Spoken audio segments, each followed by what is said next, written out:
heading home. I did my test, which wasn't very fun. I had to swallow all this really thick stuff. But I'm hoping it'll show something, because last time I did this test I wasn't having swallowing problems. And I swallowed the pill fine, and I would just take a few sips of the barium, and that was the end of it. But this time they kept having to have me drink some water after the barium, because the barium was just getting like stuck in my throat and not going down. And then I couldn't swallow the pill at all. So hopefully that shows something, like something that explains what's been going on. And then we also got my blood drawn. Hindsight 2020 probably wasn't the best thing to do, and I was feeling like I was gonna faint already. But yeah, we got my blood drawn from my port, and that's to check to see what my vitamins are doing, because last we heard I was low in potassium, and guess what? I can't take my potassium supplements because I'm not swallowing. So basically we're just trying to like decide. We're trying to decide what the best option is for my stomach right now, because I have two options. I can have them shove a balloon in my sphincter to try and stretch it, because one of my GI doctors thinks that might help my symptoms. Or I can ask to have a feeding tube placed, like an NJ, to see if that helps with my symptoms of blood sugar drops and malnutrition, which my other GI doctors, I have two GI doctors, thinks is the next way to go. So I'm kind of just trying to decide which doctor to go with at this point. I'm gonna base it off of these results, like what's going on with my throat, what's going on with my vitamins, what am I low in, that sort of thing. Anyways, I'm super tired. I had to stand for like, it wasn't even a minute, but it was a long time by my comparison for the barium swallow test, and that really aggravated my POTS, so I started to kind of faint when I sat up. And then ever since then I've just been really dizzy. Also, I'm possibly allergic to something, because something they made me drink, because I'm getting that allergy migraine I get. So we're gonna go home, and I'm gonna start my fluids ASAP to hopefully help with this feeling I'm having. And I'm going to just kind of chillax with Sherlock on the couch. He's usually pretty good about just like chillaxing when I've had a rough day. I will update you guys later. So Pappy and I practice these extended down stays every day. We started at 5 minutes, and now we're up to 20 minutes. What I do is I just treat him about every 30 seconds. That's a very cool way, give or take. Sometimes I can go as long as a couple of minutes if he's not antsy.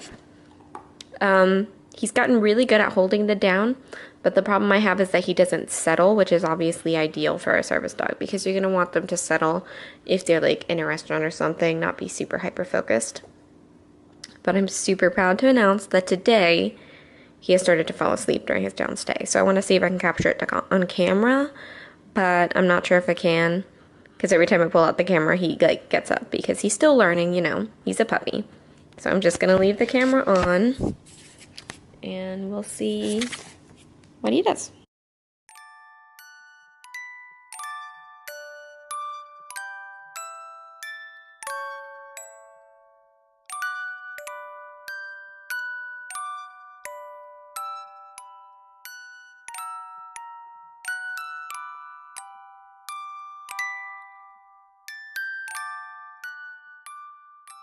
The clip you guys just saw is Sherlock finally settling down during his down stays.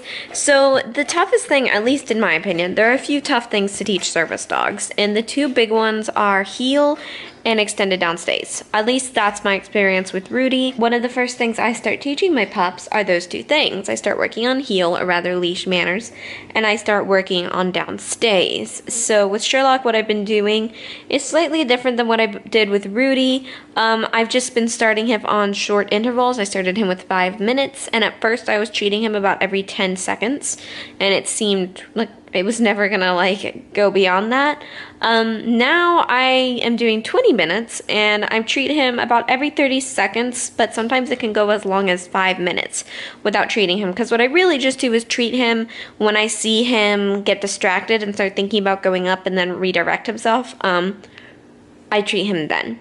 So yeah, we just had a major breakthrough because he fell asleep during his downstay, which is really what you're going for. A fully trained service dog, you'll put them in a downstay and their automatic impulse will just be to take a nap. It's just a glorified nap to them. So that's a good sign. Doing super good with his training. Now we can just get this lunging under control. Alright, so I just finished up some training with Sherlock.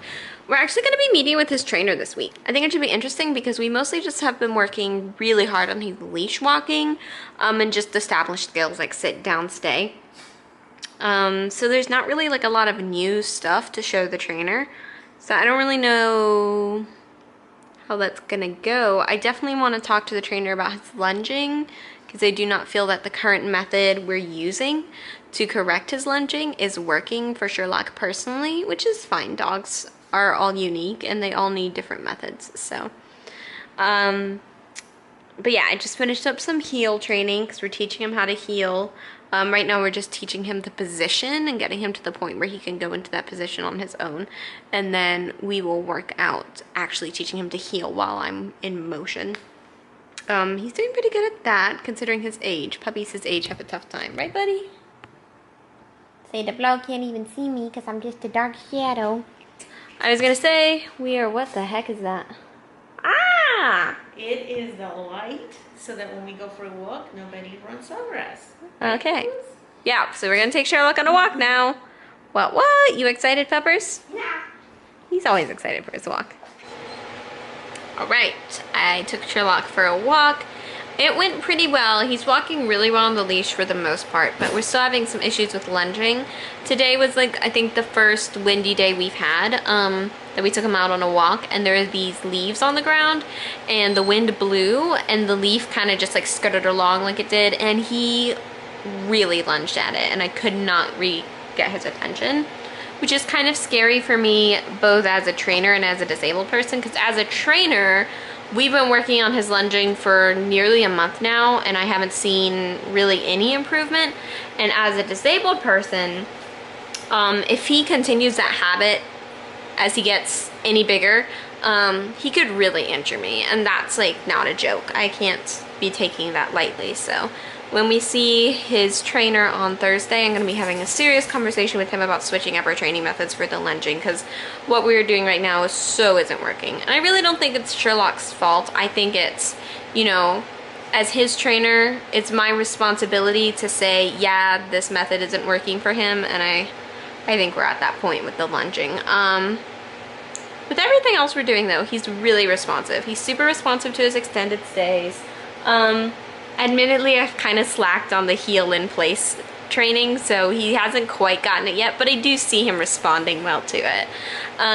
So he's really responsive to everything else. So I really think that it's a matter of him just like not getting what I want from him and not him being a stubborn puppy. I'm going to go to bed. I'm just kind of waiting for my Benadryl to kick in so I can take my painkillers.